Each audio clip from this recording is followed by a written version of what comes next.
Good evening guys! Welcome back to my YouTube channel. So ayan, tulog na ang mga kabataan ko. Ayan si si Angelo, tulog na siya. Si Alonso nasa duyan. Hindi ko pa siya binaba kasi eto nagtutupi ako. So isang basket yan kanina hanggang dito umapaw. So ayan, yung mga damit ayan. So nagtutupi ako. Inaantok na po ako sobra kasi gusto ko na ding matulog. Kaya lang ayun nga, hindi pwede kasi marami akong tutupiin. So, yung mga ibang nilabahan ko sa labas pa. So, hindi pa tuyo kasi nga laging umuulan dito sa Mindanao. So, sabi ng mga nasa Luzon. So, sa Luzon hindi umuulan doon. Pero dito. Pero sa, ewan lang, sa Quezon City daw umuulan naman. Kaya, hindi ako pwede matulog hanggat hindi ko ito matapos. Kasi sa araw, hindi ko ito magawa dahil nga gawa ng itong mga bata na ito, hindi pwedeng maiwanan. Lalo na si Alonso, pag pinatulog mo sa tanghali, hindi ko siya pwedeng iwanan. Kapag tulog, dapat nandito ako lagi nakabantay. Kasi kunting pukpok, kunting ingay dyan, magugulat siya na maggaganyan yung kamay niya. Tapos, kanya na naman yan siya. Magugulat talaga siya kapag natutulog siya. Kahit kunting ingay. So, hindi ko siya pwedeng maiwanan. Tapos, habang nandyan siya sa duyan, sa loob yung kamay ko, nakahawak dyan sa loob kasi para maiwasan niya yung pagkagulat niya. Pero minsan hindi talaga maiwasan, magugulat talaga siya kahit na nandyan ako lagi nakabantay sa kanya. Kaya lang, kahit papaano, pagka ganun, medyo matagal yung medyo matagal yung tulog niya kasi mababantayan ko siya. Kaya tatapusin ko muna yung mga tinutupi ko dahil bukas, iba na naman yung gagawin ko. Nakaabang na yung labahin ko sa sa labador namin. Hindi ko siya nakuskusan ko na yung iba kanina, sinabunan ko. Tapos may mga natitira pa, medyo marami-rami pa yung natira. So hindi ko siya natapos kasi umiiyak si Alonso kanina, nilagay ko dun sa crib. Kaya naiwanan ko muna siya doon. Kaya lang yung niya, yung madumi niyang short, yung may poop. So, yun lang talaga yung kinuskus ko kasi sabi ko, hindi ko nga matiis yung amoy. So, yun lang yung kinuskus ko kanina nung gabi. Kaya dapat sabi ko kung hindi na siya umiiyak. So, tapusin ko yun para bukas magsampay na lang ako. So, wala na akong masyadong trabaho. Kinabukasan. Kaya lang hindi na nagawa. So, ayun, habang habang nagtutupi ako dito, nagpakulo ako ng tubig doon sa sa heater. Kasi yung pinapainom ko kay Angelo hindi minsan.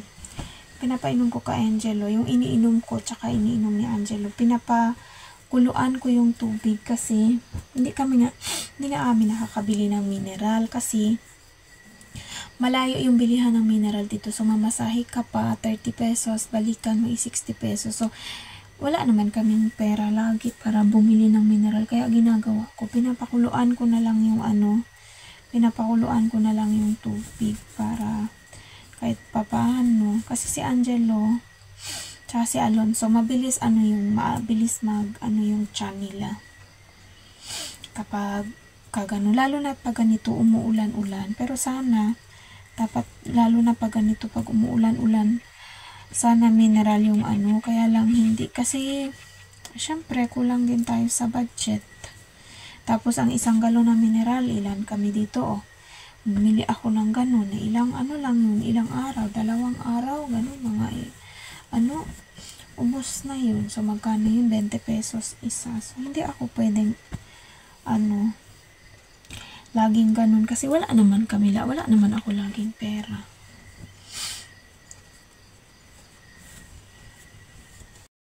Good morning everyone! So ayan, today is Sunday. Andyan si Kuya Jello, nanonood ng cartoons.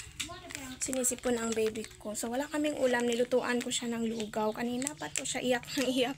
Kasi nga, ayun, so lalagay ko lang muna. Kasi naglaba ako ng maaga dahil uminit na ngayon. So sa wakas, lumabas na si Haring Araw. Kasi kahapon, grabe yung ulan. Halos buong araw yung ulan. So hindi na natapos-tapos, hindi natuyo yung ibang mga nilabahan ko. Yung ibang bumaho na. Ano yan, ma'am? Ngayon, naghahanap ako ng pwede naming ulamin ngayong umaga. So, wala kaming ulam. So, po, kakaluto ko lang ng ng lugaw para kay Angel, ay para kay Alonso kasi nga wala siyang ulam. So, yung plain na lugaw lang na may asin. Asin lang yung ilalagay ko kasi wala akong Milo. Hindi ako nakabili ng Milo. Tapos, gatas lang yung meron. May Milo naman dito sa nanay. So, pwede naman ako bumili. Kaya lang, hindi ko alam kung champurado yung niluluto ko sa kanila o hindi. Hindi ko alam kung kumakain ito ng champurado. Siguro, lagyan ko na lang siguro siya ng ng Milo at saka So, yun na lang muna ako ng lulutuan ko na lang siya ng champurado. Tapos, yung ulamin ko pala, siguro, ito yung ulam namin ngayong umaga. Ito na lang yung ulamin namin kasi wala naman yung dito itlog. Sardinas, so mahal kung mag-sardinas tsaka itlog ako, so mahal. Mapapadami yung bayad ko kay nanay. So may utang pa kami sa kanya, hindi ko pa nabayaran. So mapapadami yung utang ko. So ito na lang yung lulutuin ko. So lulutuan ko muna sila ng champurado. Na lang. So kumuha na lang ako ng Milo dito. Tapos may gatas naman sila doon konti. So yun na lang. Ay, hindi yan ilagay sa mouth mo. Naglaba ako ng maaga. Grabe iyak ni Alonso. Ngayon lang grabe yung nadagdagan yung sipon niya. Kasi kakaiyak-iyak niya. Wala kaming start. Maliligo ito mamaya. So, opo, papaliguan ko ito siya mamaya para so hindi pa ako nakaligo. So maligo. Punong-puno na yung ko. Parang lumagpas na. Niregla ako. Halos mag-isang taon na si Alonso. Ngayon lang ako niregla. So, see you later, guys. Yan yung lugaw na niluto ko sa kanila. Bahaw na kanin. May may paisa-isang yellow rice. Ayan. Ayan, so lumang kanin yung nilagay ko kasi matagal kapag bigasin ilagay ko. So, matagal siya maluto. Kaya, yung bahaw na lang na kanin. So, parehas lang naman niluto. Luto na yan siya. Tapos, papaano na lang siya, papadurog na lang siya. Hindi na. Ako'y, magbehebe kay mahulog ikaw. Mag-eat ka na mamaya. Ayan na yung champurado nila. Ma'am? Ma'am na ikaw? Hindi lang kay ma'am, ikaw, hay? Opo, wait lang. Maluto muna tayo ng ma'am. Opo. Mama, ikaw? Mama, ikaw. Sus.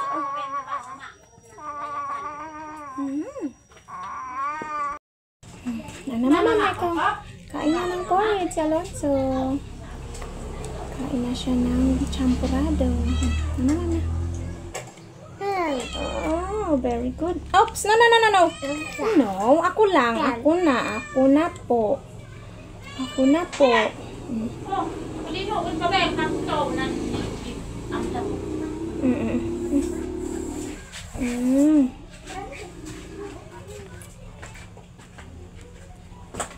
Ba, ma'am? Mama.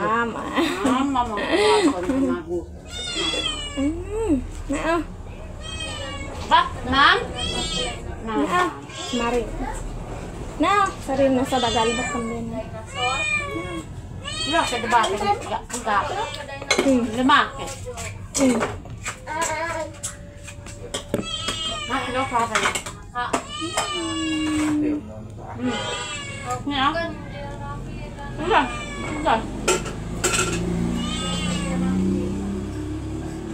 Tanong pala sa debate.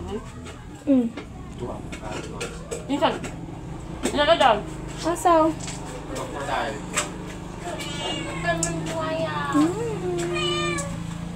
Yummy. Yummy ang mama. Gusto ni Alonso ng ng champurado.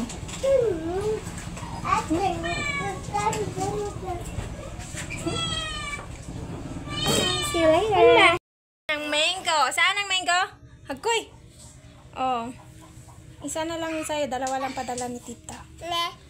Ma'am? Ma'am, ikaw? Oh, saan na yun? Saan na yung mango mo, oh? Oops, mahulog. Na. Po! Ayan, kagagaling lang namin ng church. Sinubaran ko si Alonso kasi masyadong mainit. Aray! Maoy, matulog ka na kasi mag-cash in pa ako sa mag-cash in pa ako sa palengke. Saan? Eat natin yan. Gusto mo yan? Bakit, Maoy, ang bibihan ko? Aray, bakit, Maoy, ang bibihan ko? Bakit? Akoy. Why? Kinabalatan natin yan, hay. Balatan na yan. Mag-eat tayo ng mango. Ay, God! There. Eat tayo ng mango. Gusto mo yan? Iyak na siya kasi gusto niya kainin. Ay, kinagat na ni Alonso, oh. Kagat na ni Alonso. Hindi nga yan nawas, anak. Kabalatan niya ni Mama. Hindi mo na naubos yung pagkain mo, nak. Kaya para makasleep na, hay. Ako na lang mag-ubos ng pagkain mo, Bikay. Sayang. Sayang ang food ng bibihan. Ako na lang mag-ubos nito kasi sayang. Maya mag-sleep na ikaw kay magpunta pa ako sa kay may lakad ako na kay.